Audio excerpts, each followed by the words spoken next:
Porque esta semana, escuchando para mí uno de los economistas que hay que escuchar siempre, Alfredo Zayat, decía un dato que a mí me quedé así como un poco esperpéntico. Y le escribí en privado para que me dijera exactamente de dónde salía ese dato. Me decía, él dijo públicamente, es que Javier Milei no está contabilizando bien las reservas que tiene en el Banco Central. Él presume de que va comprando dólares, que se lo está quitando a la clase media argentina y que está creciendo sus reservas. Pero Alfredo Zayat, mirando la letra pequeña de los balances cambiarios del Banco Central, lo que encuentra es un dato magnífico e importante. Y es que hay 7.000 millones de dólares que el gobierno de Javier Milei no está contabilizando. Es decir, en sus cuentitas dice que ha aumentado las reservas porque está escondiendo deliberadamente, porque no creo que sea por incapacidad académica o intelectual, está escondiendo este volumen de dólares que debe. Claro, lo que pasa es que al final todo se sabe y cualquiera que mire en serio un balance cambiario, un balance del Banco Central, pues observa que faltan dólares en la Argentina. En Argentina en materia económica. Podemos seguir redundando, insistiendo en que la gente la sigue pasando muy mal. Es el mejor análisis económico a día de hoy es abrir la heladera de cualquier familia, de cualquier hogar en la Argentina. Y el segundo mejor análisis es irse a cualquier mercado, supermercado, chico, grande, mediano, y ver los precios de los productos más básicos. Desde un litro de leche hasta pañales. Sería lo mejor. En cambio, el riesgo país, ese indicador de las agencias financieras internacionales, van diciendo que va todo mejor en la Argentina. Porque quizás en el riesgo país no consideran el riesgo que tienen los hogares para no poder comprar ni leche ni pañales.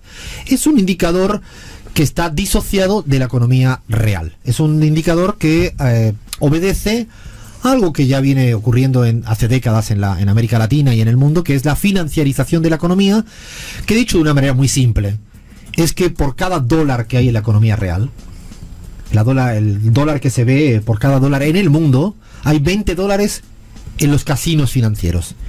Es decir, en la timba financiera, en las especulaciones financieras, en los derivados, productos financieros. Por cada dólar, 20 en el otro lado.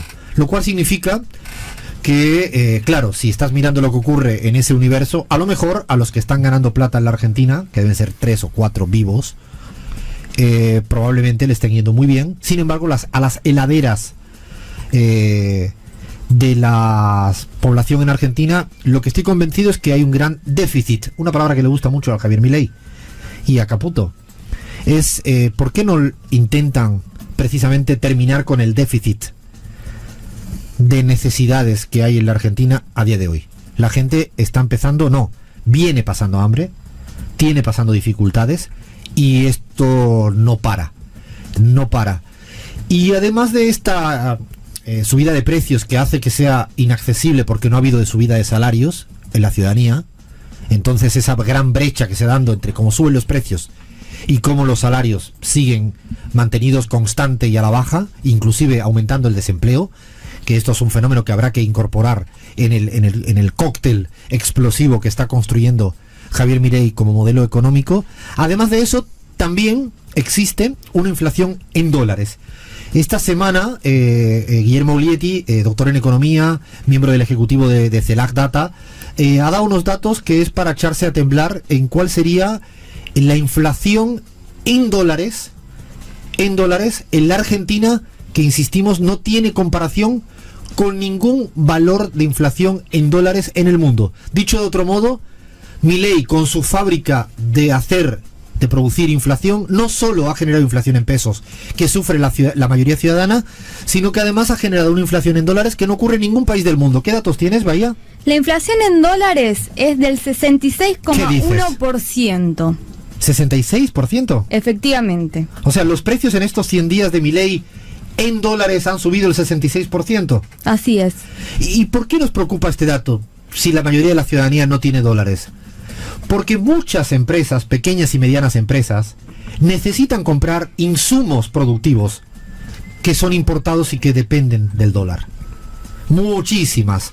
Esto pasa en el mundo, no solo pasa en la Argentina, que las pequeñas y medianas empresas, no nos preocupa que aumente el precio en dólar de los autos de alta gama o de los yates de lujo.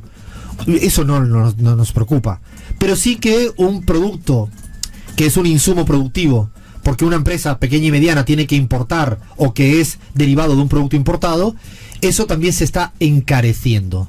Y si se está encareciendo significa que a esa empresa pequeña y mediana que no tiene capacidad para soportar esa inflación en dólares, pues precisamente probablemente lo que viene a continuación es que vayan cerrando o desapareciendo, lo cual a Javier Milei no le preocupa, porque lo ha dicho, él es defensor de los monopolios. Es decir, si desaparecen todas las pymes del universo de la faz de la tierra argentina, Javier Milei no tendrá ningún tipo de problema, porque en su marco ideológico conceptual él está a favor de los monopolios. Y ustedes dirán, ¿por qué hay inflación en la Argentina en pesos y en dólares si los salarios están en el piso? O sea, se le cae la ecuación de que la inflación depende de un aumento salarial. No, los salarios están en el piso y los precios crecen en pesos y en dólares. Pero si además no hay emisión monetaria, pero si Milei nos decía por activa y por pasiva, y el señor Caputo y todos ellos, que los precios solo dependen de la emisión monetaria, pero si llevan 100 días sin emisión monetaria, se jactan al respecto y los precios están a la alza. ¿Será que los precios en la Argentina no dependen tanto como él cree de la emisión monetaria o de los salarios, y depende en última instancia de la falta de dólares que hay? ¿Y por qué decimos de la falta de dólares? Porque esta semana, escuchando para mí uno de los economistas que hay que escuchar siempre, Alfredo Zayat, decía un dato que a mí me quedé así como un poco esperpéntico, y le escribí en privado para que me dijera exactamente de dónde salía ese dato. Me decía, él dijo públicamente, es que Javier Milei no está contabilizando bien las reservas que tiene en el Banco Central. Él presume de que va comprando dólares, que se lo está quitando a la clase media argentina, y que está creciendo sus reservas.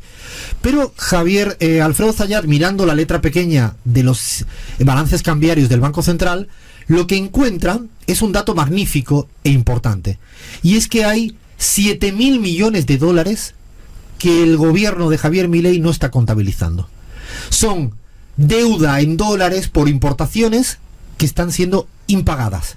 Dicho de otro modo, es como si yo no contara lo que tengo que pagar de la luz en el próximo mes y mirara para otro lado y en mi contabilidad no apareciera lo que tengo que pagar por la luz. Javier Milei no está contabilizando los 7.000 millones que ya tiene que pagar. No es que compromiso futuro, que ya tiene que pagar. Pero no solo tiene que pagar 7.000 millones, esos son datos de diciembre y enero. Falta el mes de febrero, que ya se ha transcurrido. Y este dato lo vamos a tener esta semana. Es decir, en sus cuentitas dice que ha aumentado las reservas porque está escondiendo deliberadamente, porque no creo que sea por incapacidad académica o intelectual, está escondiendo este volumen de dólares que debe. Claro, lo que pasa es que al final todo se sabe, y cualquiera que mire en serio un balance cambiario, un balance del Banco Central, pues observa que faltan dólares en la Argentina. Que es mentira que ha incrementado los dólares. De hecho, por eso no puede hacerle el cepo, la liberación del cepo que plantea, ni puede plantear la dolarización que él quiere, porque no tiene los dólares que dice que tiene, porque sabe que tiene más dólares encima de la mesa, pero también tiene unas importaciones que son de pago inmediato, y son 7.000 millones, 7.065 millones de dólares, que insisto, cuando miras el balance lo detectas. Es sumamente preocupante la insostenibilidad del modelo económico del señor Javier Milei, no solo por todo lo que falta en las heladeras de las familias argentinas, sino que es que incluso en materia macroeconómica no es capaz de explicar a la ciudadanía con transparencia la falta de dólares que hay. Es decir, en términos de reserva netas, que es la que él dijo tantas veces en campaña presidencial. Él, cuando hablaba de las reservas del gobierno de Alberto Fernández, él decía, no hay que contabilizar las reservas brutas porque tienes que descontar lo que falte por pagar. En cambio, el señor Javier Milei, ahora que gobierna con el señor Caputo, no están contabilizando o no nos están transparentando la contabilidad. La verdad que por esa falta de dólares que no ha logrado resolver el señor Javier Milei, y además, añado algo, cuando hay inflación en dólares, dicho de otro modo, cuando en la Argentina hoy en día cualquier cosa en dólares es caro, también se le arruina la tesis de la lluvia de inversiones extranjeras. ¿Qué incentivo va a tener cualquier empresa extranjera si encima hay una altísima y galopante inflación en dólares del 66%, ¿no? Que el dato es sí, y la acumulada, Alfredo, que esto también es importante, el promedio es de 69,2%, por lo cual mayor todavía. O sea, estamos rozando el 70% de acumulada en estos 100 días. O sea, el señor Javier Milei, no sé si habrá algún premio de estos de que él recurre para que sea el mayor y más velocidad para hacer un desguace, y con un modelo insostenible económico que siguen sufriendo las mayorías de este país, aunque el índice riesgo país le vaya un poquito mejor. El objetivo de este pequeño repaso, de esta suerte de ponerle un escáner, una radiografía a los dos, no es tanto entrar en los chismes y chicanas que se dijeron o no se dijeron, sino es con cierta modestia procurar analizar conceptualmente las grandes diferencias que hay entre la vicepresidenta y el presidente. Y no solo son de forma, sino también de fondo. Y hay similitudes también, porque ambos son antikirchneristas, por ejemplo. Sí, son antikirchneristas. Ambos les encantan descalificar al adversario hasta el extremo de llegar a insultarlos. Sí, ambos lo hacen, optan por esa vía de hacer este tipo de política comunicacional descalificadora. Sin embargo, en las formas también hay diferencias, y lo dijo la mismísima Victoria Villarruel, son palabras textuales de ella, en la última entrevista de esta semana con Johnny Viale en TN, y dijo, yo soy muy calmada en lo público, pero muy vehemente en lo interno.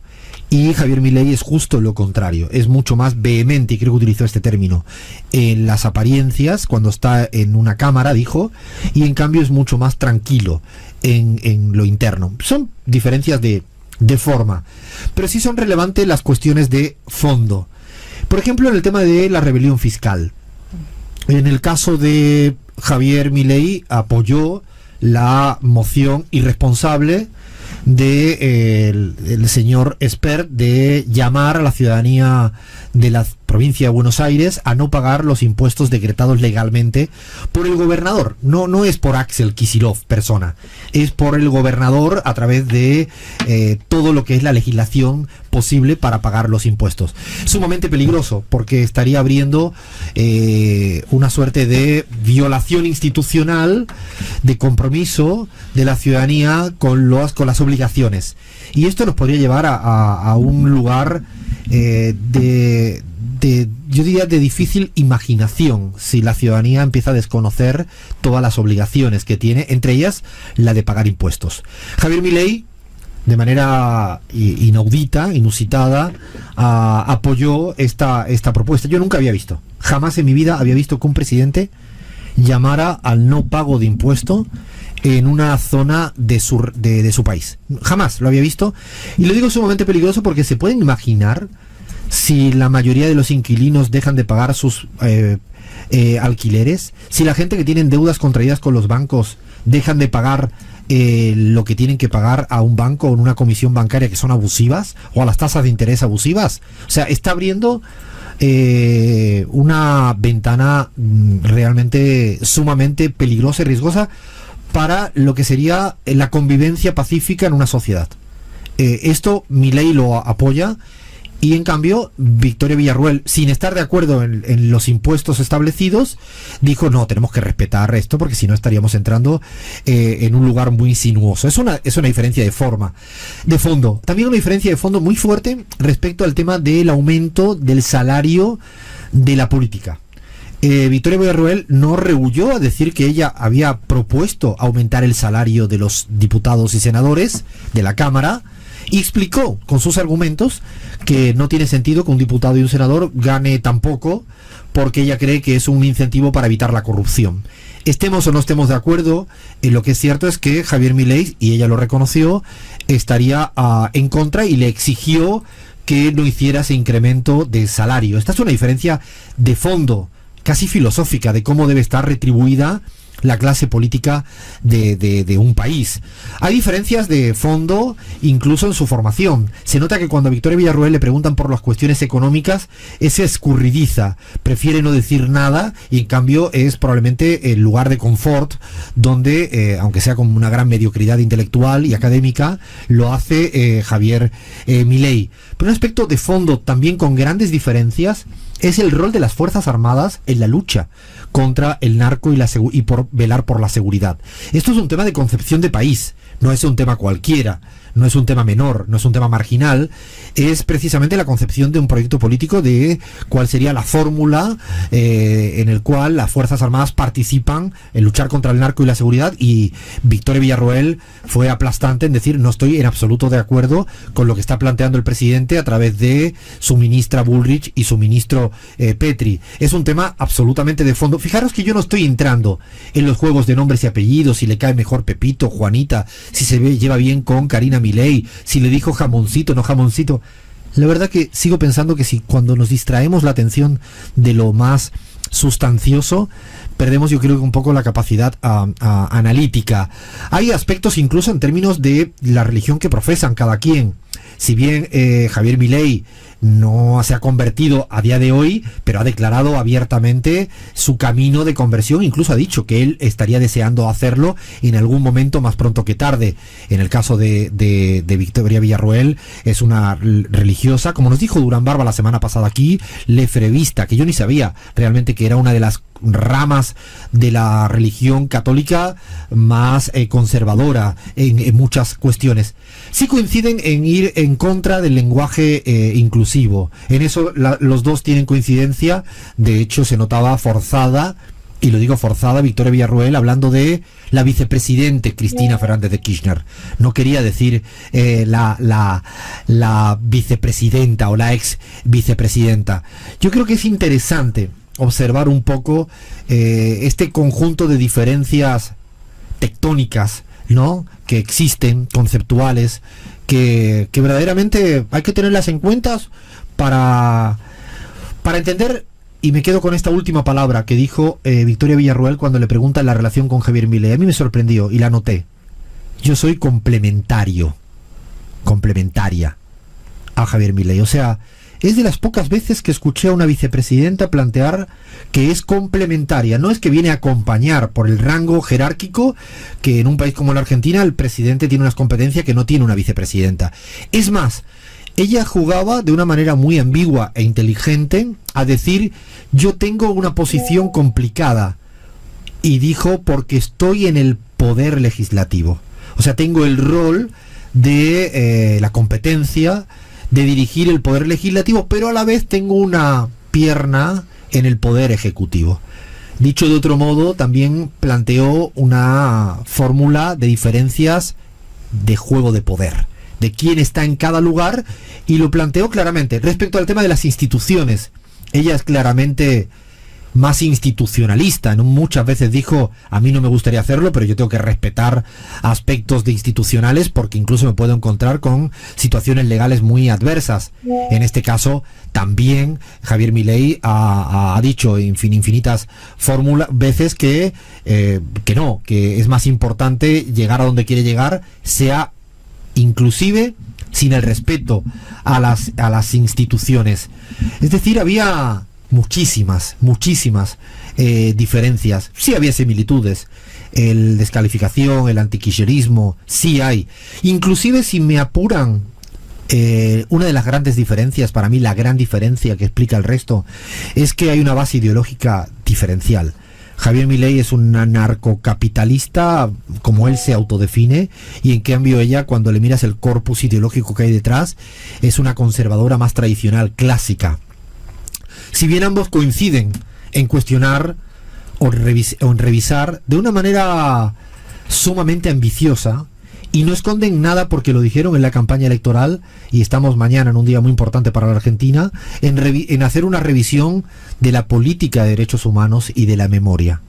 Sí, efectivamente, yo iba a ir por ese punto. Me parece que más allá de las diferencias, en ese punto creo que es en el que más se complementan en el relato y en la discusión de los 70, porque inclusive en la entrevista con Johnny Viale hubo varios momentos, quizás el 40% de la entrevista, donde la discusión estuvo en volver sobre los 70 y fundamentalmente en plantear un relato distinto en función de derechos humanos, esto de los militares que se condenaron por avanzar sobre el terrorismo, digamos. Ahí me parece que en ese sentido y en la parte ideológica y en la batalla cultural que está dando Milei, me parece que es uno de los puntos donde efectivamente más se complementa. Y es una sugerencia desde la pizarra: no rehuyamos a la discusión de la memoria, o sea, no cerremos nunca una discusión, si no le vamos a empezar a dar ventaja. Es decir, llevamos razón y tenemos que seguir argumentando que llevamos razón. Y frente a cada argumento, por muy frívolo, mezquino, ruin e injusto que sea por parte del actual presidente y vicepresidenta, la sugerencia es que no nos quedemos callados y solo decir y abrazarnos a que tenemos razón. Tenemos razón, y mañana es un lindo día para seguir discutiendo y argumentando por qué tenemos razón. No cerremos nunca las persianas a discutir sobre el tema de memoria, sobre derechos humanos. Cuando uno tiene razón, tiene que seguir discutiendo sin ningún tipo de miedo, con la mayor inteligencia, con la mayor audacia. Sería un retroceso, como nos ha pasado en otros campos, cuando uno se calla diciendo solo tenemos razón, y al final poco a poco van cercenando en los sentidos comunes porque nos callamos o solo decimos de una manera con mucha superioridad moral, porque la tenemos, con muchas ganas de sentenciar, porque tenemos razón, y eso yo creo que es un flaco favor a los avances en materia de memoria y de derechos humanos. Así queríamos un poco cerrar el primer capítulo de este juego de las diferencias entre la vicepresidenta y el presidente. Pero no nos vamos a ir porque vamos a